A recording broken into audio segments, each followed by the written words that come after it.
नमस्कार, आप देख रहे हैं कैपिटल टीवी उत्तर प्रदेश और मैं हूं आपके साथ पारुल त्रिपाठी। भारत की संसद में मॉनसून सत्र चल रहा है। मॉनसून सत्र में वक्फ बोर्ड बिल पेश हुआ, फिर बवाल मच गया। फिलहाल वक्फ बिल पर लोकसभा स्पीकर ने जेपीसी का गठन कर दिया है, लेकिन यूपी में वक्फ बोर्ड का क्या है हाल, ये भी जान लेते हैं। यूपी में सुन्नी और शिया वक्फ बोर्ड के पास करोड़ों की संपत्ति है और साथ ही अखिलेश यादव वक्फ संशोधन विधेयक का विरोध करते नजर आ रहे हैं। मुस्लिमों से जुड़े इस मुद्दे पर अखिलेश पहली बार अपने पिता मुलायम सिंह यादव की तरह खुलकर स्टैंड लेते नजर आ रहे हैं। इसीलिए कहा जा रहा है कि वक्फ बोर्ड के बहाने अखिलेश ने बड़ा सियासी दांव चला है, जिसके एजेंडा से मुस्लिम वोट बैंक है। क्या है पूरी कहानी, चलिए शुरू करते हैं। वक्फ बोर्ड के बहाने अखिलेश का बड़ा सियासी दांव। वक्फ बोर्ड के पास करोड़ों की संपत्ति। यूपी के किस शहर में है कितनी प्रॉपर्टी। समाजवादी पार्टी के प्रमुख अखिलेश यादव ने लखनऊ के बजाय दिल्ली का सियासी आंकड़ा भले ही अपने लिए चुन लिया हो, लेकिन फोकस उत्तर प्रदेश के समीकरण को साधने का है। यूपी में 37 लोकसभा सीटों के साथ सपा के सबसे बड़ी पार्टी बनने के बाद अखिलेश अब अपने मुस्लिम वोट बैंक को लेकर किसी तरह का कोई रिस्क लेने के मूड में नहीं है। मोदी सरकार के द्वारा वक्फ एक्ट में बदलाव के लिए किए गए विधेयक पर अखिलेश यादव ने जिस तरह से तेवर संसद में दिखाए हैं, वो मुसलमानों से जुड़े किसी मुद्दे पर पहली बार नजर आया है। अखिलेश यादव ने वक्फ संशोधन विधेयक का सिर्फ विरोध ही नहीं किया, बल्कि वक्फ बोर्ड में गैर मुस्लिमों को शामिल करने और जिला अधिकारी को पावर देने पर भी सवाल खड़ा किया है। इतना ही नहीं, अखिलेश ने कहा कि सरकार विधेयक के जरिए मुसलमानों के मामलों में हस्तक्षेप करना चाहती है। मुस्लिमों से जुड़े मुद्दे पर अखिलेश पहली बार अपने पिता मुलायम सिंह यादव की तरह खुलकर स्टैंड लेते नजर आए हैं। इसलिए कहा जा रहा है कि वक्फ बोर्ड के बहाने अखिलेश ने बड़ा सियासी दांव चला है, जिसके एजेंडा से मुस्लिम वोट बैंक है। मुलायम का MY समीकरण। सपा के संस्थापक मुलायम सिंह यादव अपनी इसी तेवर और मुस्लिम सियासत के जरिए उत्तर प्रदेश के मुसलमानों के बीच मजबूत पकड़ बनाए रखने में कामयाब रहे। सीएम रहते हुए मुलायम सिंह यादव ने अयोध्या में बाबरी मस्जिद को बचाने के लिए कार सेवकों पर गोली चलवा दी थी। इस स्टैंड से मुल्ला मुलायम तक कहा जाने लगा था। मुलायम ने 90 के दशक में जनता दल से अलग समाजवादी पार्टी का गठन किया था, जिसके बाद उनका सियासी आधार मुस्लिम और यादव बने। MY समीकरण के चलते मुलायम सिंह यादव 3 बार यूपी के मुख्यमंत्री बने और एक बार अखिलेश यादव भी यूपी की सत्ता पर विराजमान हुए। मुस्लिमों के मुद्दे पर अखिलेश नहीं रहे मुखर। अखिलेश यादव को भले ही विरासत में सियासत मिली हो, लेकिन वो अपनी छवि को मुलायम सिंह से अलग बनाने में जुटे थे। इसके चलते ही अखिलेश मुस्लिमों से जुड़े मुद्दे पर मुखर होते हैं, लेकिन बहुत ज्यादा मुखर नहीं रहते हैं। वो सपा के गद्दावर मुस्लिम चेहरे रहे आजम खां पर खुलकर स्टैंड नहीं लेते रहे हैं। पिछले 10 सालों में मुसलमानों से जुड़े कई ऐसे मामले सामने आए, लेकिन अखिलेश यादव खुलकर सामने नहीं आ सके। CAA और NRC का मुद्दा रहा हो या फिर मुस्लिमों के घर पर चले बुलडोजर का, इसके बाद भी मुस्लिमों का वोट सपा को एक मुश्त मिलता रहा है। सपा को मिला मुस्लिमों का साथ। 2022 यूपी विधानसभा चुनाव और 2024 के लोकसभा चुनाव में मुसलमानों का 85% वोट सपा को मिला है। इसके चलते ही विधानसभा में सपा की ताकत बढ़ी है और लोकसभा में तीसरी सबसे बड़ी पार्टी बन गई है। यूपी के सियासी इतिहास में मुस्लिमों ने इतनी भारी मात्रा में किसी भी दल को वोट नहीं दिया। ऐसे में मोदी सरकार वक्फ एक्ट में बदलाव के लिए कदम उठा रही है, तो अखिलेश अपने पिता मुलायम सिंह के सियासी नक्शे कदम पर चलते नजर आ रहे हैं। वक्फ बिल पर अखिलेश यादव ने खुलकर मुसलमानों के साथ खड़े होकर सियासी संदेश देने की कवायद की है। अखिलेश यादव ने वक्फ बिल पर क्या कहा। लोकसभा में वक्फ विधेयक बिल पर चर्चा के दौरान अखिलेश यादव ने कहा कि ये बिल बहुत सोची समझी रणनीति के तहत लाया जा रहा है। इस विधेयक के जरिए सरकार मुस्लिमों के धर्म मामलों में हस्तक्षेप करना चाहती है। इस विधेयक के तहत वक्फ बोर्ड में गैर मुस्लिम को शामिल करने की कोशिश है, जिसका कोई औचित्य नहीं है। उन्होंने कहा कि इतिहास के पन्नों को अगर हम पलटते हैं तो देखने की यूपी के एक जिला अधिकारी को इतना अधिकार दे दिया गया, जिसकी वजह से आने वाली पीढ़ी को भी भुगतना पड़ा। मैं सदन में उन जिलाधिकारी का नाम नहीं नहीं लेना चाहता हूं। साथ ही अखिलेश ने कहा कि इस विधेयक के पीछे सच्चाई ये है कि बीजेपी अपने हताश निराश चंद कट्टर समर्थकों के तुष्टीकरण के लिए ये विधेयक लाई है।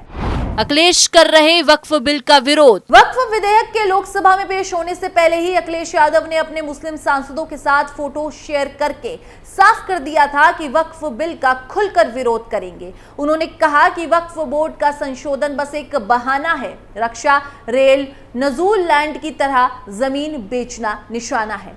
वक्फ बोर्ड की जमीनें डिफेंस लैंड, रेल लैंड, नजूल लैंड के बाद भाजपाइयों के लाभार्थ योजना की श्रृंगाल की एक और कड़ी मात्र है। बीजेपी क्यों नहीं खुलकर लिख देती? भाजपाई हित में जारी। अखिलेश यादव ने आगे कहा, उन्हें इस बात की लिखकर गारंटी दी जाए कि वक्फ बोर्ड की जमीनें बेची नहीं जाएंगी। बीजेपी रियल एस्टेट कंपनी की तरह काम कर रही है। उसे अपने नाम में जनता के स्थान पर जमीन लिखकर नया नामकरण कर देना चाहिए, भारतीय जमीन पार्टी। अखिलेश यादव की रणनीति। अखिलेश यादव वक्फ के बहाने मुसलमानों के साथ ऐसे ही नहीं खड़े, बल्कि सपा की सियासी मजबूरी भी है। उत्तर प्रदेश में 22% के करीब मुस्लिम हैं। ऐसे में मुस्लिम मतदाता अगर सपा से छिटका तो अखिलेश यादव के भविष्य की राजनीति के लिए सियासी संकट खड़ा हो सकता है। इसकी वजह यह है कि सपा का सियासी आधार मुस्लिम वोटों पर टिका है और अगर ये वोट छिटक कर बसपा या फिर किसी मुस्लिम पार्टी के साथ जाता है तो निश्चित तौर पर अखिलेश की टेंशन बढ़ सकती है। कांग्रेस भी मुसलमानों को साधने की कवायद में है। सपा का मिला वोट शेयर देखें तो आधे से ज्यादा वोट सिर्फ मुस्लिमों के हैं। इसीलिए अखिलेश यादव को मुस्लिमों को साधने रखना मजबूरी बन गया है। वक्फ बोर्ड बिल पर जमकर सियासत हो रही है, लेकिन क्या आपको पता है कि क्या है ये वक्फ बिल? क्यों मच रहा है इतना बवाल? चलिए आपको डिटेल में बताते हैं कि क्या है वक्फ बिल 2024 और इसके आने से क्या होगा। यूपी में सुन्नी और शिया वक्फ बोर्ड के पास करोड़ों की संपत्ति। उत्तर प्रदेश में सुन्नी और शिया वक्फ बोर्ड के पास लगभग 2.32 लाख संपत्तियां हैं, जिनकी अनुमानित कीमत 2.25 लाख करोड़ रुपए के करीब है। यूपी में सुन्नी और शिया वक्फ बोर्ड के पास उनकी कितनी संपत्तियां पर अवैध कब्जा है, इसका सरकार के पास भी कोई लेखा जोखा नहीं है। राज्य सरकार वक्फ की संपत्तियों और उनके विवादों की सूची तैयार करवा रही है। इसके तैयार होने में अभी और वक्त लगेगा, लेकिन संपत्तियों में विवाद का अंदाजा इसी से लगाया जा सकता है कि वर्तमान में 65,000 से अधिक मामले ट्रिब्यूनल से लंबित हैं। उत्तर प्रदेश में सुन्नी वक्फ बोर्ड के पास संपत्तियों की संख्या 1,17,161 है और यूपी में शिया वक्फ बोर्ड के पास संपत्तियों की संख्या 15,386 है। क्या होती है वक्फ प्रॉपर्टी? ये एक मूवेल या इमूवेबल प्रॉपर्टी को संदर्भित करता है, जिसे खुदा के नाम पर धार्मिक उद्देश्यों के लिए समर्पित किया जाता है। ये प्रथा दस्तावेजीकरण की प्रथा शुरू होने से पहले से ही अस्तित्व में है। इसीलिए लंबे समय से इस्तेमाल में आने वाली प्रॉपर्टीज को भी वक्फ संपत्ति माना जा सकता है। वक्फ की प्रॉपर्टी या तो पब्लिक चैरिटेबल पर्पस के लिए हो सकती है या किसी व्यक्ति के वंशजों को लाभ पहुंचाने के लिए निजी रखी जा सकती है। वक्फ की प्रॉपर्टी गैर हस्तांतरणीय होती है और हमेशा के लिए ईश्वर के नाम पर रखी जाती है। वक्फ से मिलने वाली कमाई से आमतौर पर सेक्शन संस्थानों, कब्रिस्तानों, मस्जिदों, आश्रमों को फंड किया जाता है, जिससे बड़ी तादाद में मुसलमानों को फायदा होता है।